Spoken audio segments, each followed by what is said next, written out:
Hi guys, welcome back to a new episode of Wake&Tech. Today in this video, I'm going to show you how you can log into your Netspend Western Union account. Keep watching the video till the end. To log into your Netspend Western Union's account, firstly go ahead and launch open your Google search. On the search box at the top, type in www.netspendprepaid.com and make a search. You will end up on the official page of Netspend Western Union account. Tap on three lines at the top right side of the page and click on Login. You will end up on the login page of Netspend Western Union's account.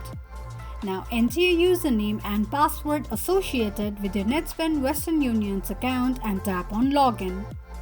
If you want your ID to be remembered next time you log in, tick mark on the box that says Remember Username. In case if you don't remember your username or password, click on the link that says Forgot your username or password.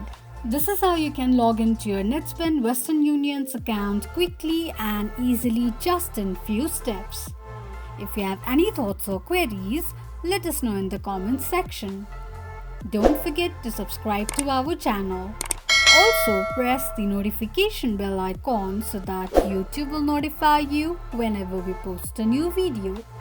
I hope this video was helpful to you. Thank you so much for watching.